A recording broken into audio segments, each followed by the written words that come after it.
নমস্কার। ভারত রঙ্গ মহোৎসবের 2026 আর এই রং মহোৎসবে গোবরডাঙ্গা নাট্যায়নের ছোট্ট একটি নাটক মর্যাদা পুরুষোত্তম শ্রীরাম, নির্দেশনায় নারায়ণ কুমার বিশ্বাস, অভিনয়ে প্রদীপ গুহ, দিব্যেন্দু মণ্ডল, সোনালী দাস ও নেপাল দাস। অন্যান্য সহকারী সহযোগিতায় নমিতা বিশ্বাস, পঙ্কজ মণ্ডল। শুরু হচ্ছে ভারত রঙ্গ মহোৎসবের নাটক মর্যাদা পুরুষোত্তম শ্রীরাম।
তার আদেশ রক্ষা করে আমার ধর্ম।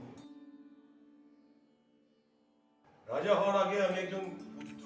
ভ্রাতা, আপনাকে বনবাসে পাঠানো খুবই অন্যায় হয়েছে। এটা আমি এখনো মানতে পারছি না। মনে রেখো, মর্যাদা মানে নিজের ইচ্ছাকে নিয়ন্ত্রণ করা। প্রণাম। প্রণাম প্রভু। প্রণাম ঋষিগণ। তুমি আবার প্রমাণ করলে সত্যিকারের শক্তি তলোয়ারে নয়, চরিত্রে। বনবাস তোমাকে ছোট করেনি, কারণ তোমাকে উচ্চ আদর্শ বানিয়েছে।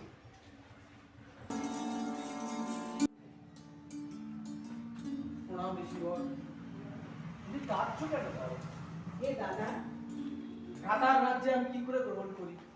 জীবন, এই সিংহাসন আমার জন্য নয়, কিন্তু তোমাকে রাজা হতে হবে।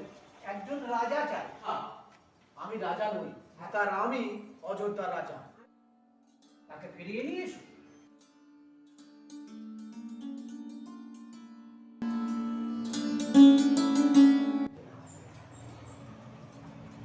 রাতার জন্য তোমাকে ছাড়া শুনলো। পিতার আদেশ আমি ভঙ্গ করতে পারি না। তাহলে আমাকে বনবাস দাও। দেখো দেখো, ভ্রাতার কি অসীম ভালোবাসা। এটাই তো সত্যিকারের পরিবার। ঠিক আছে, যদি তোমার এই সিদ্ধান্ত হয়, তবে তোমার খড়ম দুটো আমায় দাও।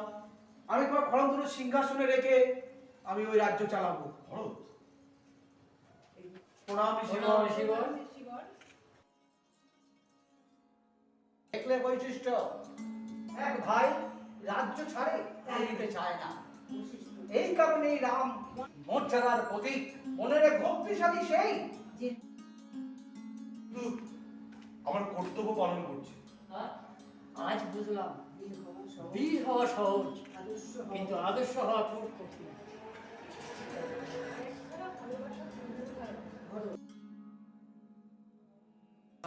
তুমি শুধু আমার ভাই নাও, তুমি আমার পথ প্রদর্শক। যে মানুষ প্রতিশ্রুতি রক্ষা করে, সে শুধু তোমাকে রাজ্য নয়, পুরুষোত্তম বলে সম্বোধন করে।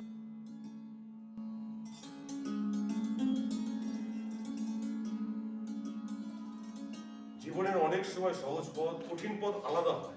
সহজ পথ সুখ দেয়, সঠিক পথ ইতিহাস গড়ে।